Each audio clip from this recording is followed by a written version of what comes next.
El agroexportador en Argentina transcurrió entre los años 1880 y 1930.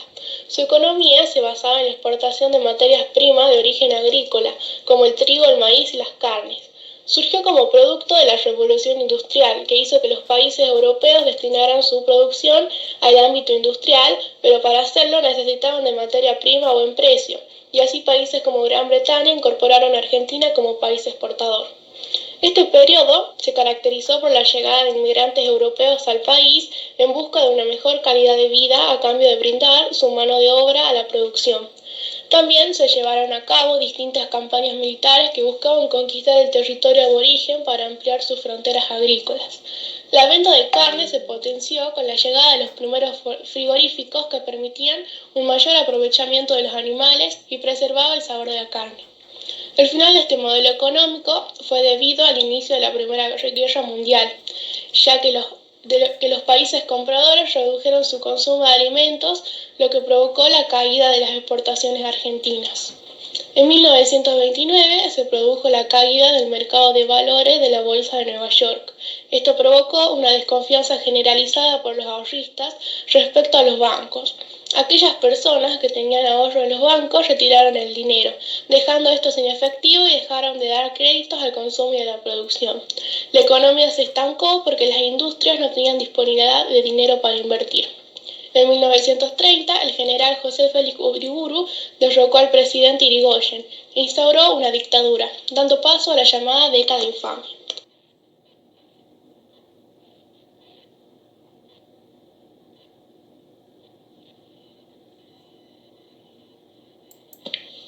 El modelo de sustitución de importaciones surgió en 1930, cuando la economía mundial colapsó, obligando a las potencias a abandonar los preceptos del libre mercado. Nuestro país tenía la necesidad de un cambio profundo y estructural, que abasteciera tanto los bienes de consumo como de trabajo, dándole lugar a la industria nacional. El cambio empieza cuando las actividades de las industrias necesitaban del trabajo humano, por lo que la mayoría de la población consiguió empleo con aumentos de salarios y bajos costos en los productos de la industria nacional, lo que generó un gran cambio en sus hábitos, ya que podían acceder a nuevos bienes.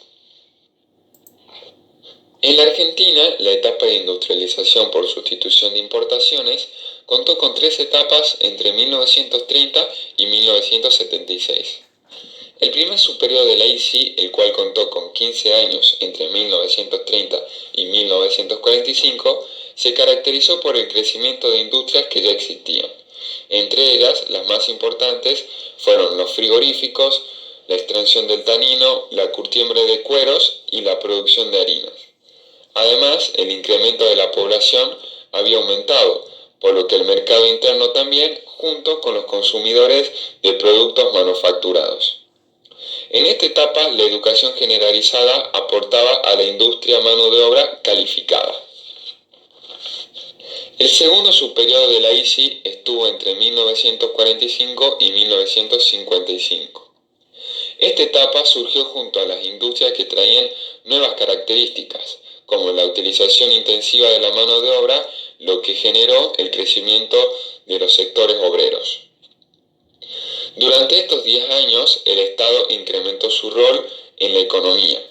Por ejemplo, se implementó el primer plan quinquenal, el cual protegía las industrias mediante las rebajas en los aranceles y el control de importaciones. Además, promovía la creación de nuevas industrias. El tercer y último subperiodo tuvo lugar entre 1958 y 1976. Este subperiodo tuvo 2 características principales: el desarrollo de la industria pesada y la llegada masiva de capitales extranjeros. En 1958 se llevó adelante una política basada en la idea del desarrollismo. Esto significaba lograr una expansión autosostenida de la industrialización. Una de las consecuencias fue el aumento de la producción de la industria automotriz. Sin embargo, en 1960, los capitales extranjeros no representaban un motor de la economía argentina.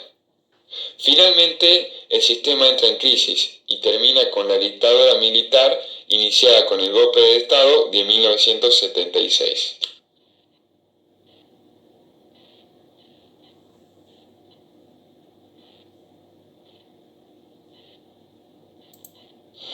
El modelo neoliberal, año 1976.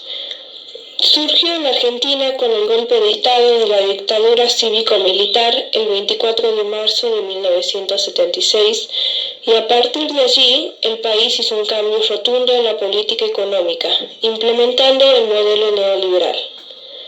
Características. El neoliberalismo es un conjunto de ideas económicas y políticas capitalistas. Tuvo dos etapas. La primera, 1976 a 1983.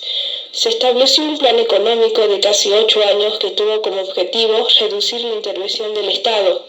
Este tuvo como consecuencia la desindustrialización del país. La segunda etapa, 1989 a 2001. Se sancionaron 2 leyes para profundizar la reforma neoliberal iniciada durante la dictadura, la Ley de Reforma del Estado y la Ley de Emergencia Económica. El neoliberalismo cree en la obtención de ganancias a través de la propiedad privada de los medios de producción y del trabajo de los asalariados en la producción de bienes para satisfacer la demanda de los mercados.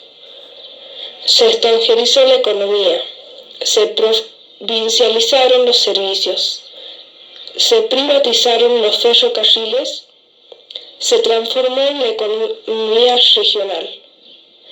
La economía se primarizó y pasó a depender de la producción de bienes primarios. Como consecuencia de la industrialización, se ocasionó el cierre de numerosas plantas industriales y la reconversión productiva. El neoliberalismo contó con una etapa que se dio de 1976 a 1983, donde el 24 de marzo de 1976 se comienza en la Argentina la dictadura cívico-militar que dura casi 8 años.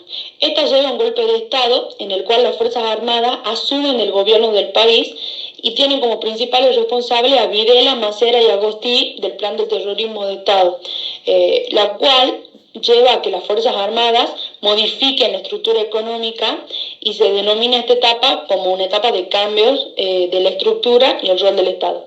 Y después se comienza con una política económica de la dictadura que estaba a cargo de Martínez de Hoz, la cual contaba con 3 lugares importantes. Primero, la eliminación de los controles de precios, después la eliminación de controles de cambio y por último la reducción de los aranceles de las importaciones. Después de que Raúl Alfonsín deja de la presidencia, asume Carlos Menem, el cual toma como primera medida un paquete de leyes, como por ejemplo la Ley de Reforma del Estado y la Ley de Emergencia Económica. Y luego de 25 años de implementación de políticas neoliberales, en diciembre de 2001 estalla una crisis económica social sin precedente que lleva al fin del modelo neoliberal y cuando de la Rúa renuncia a la presidencia, el país se declara en default, o sea, quiere decir que la Argentina oficializa la decisión de suspender los pagos de la deuda externa. Y así es como finaliza el modelo neoliberal.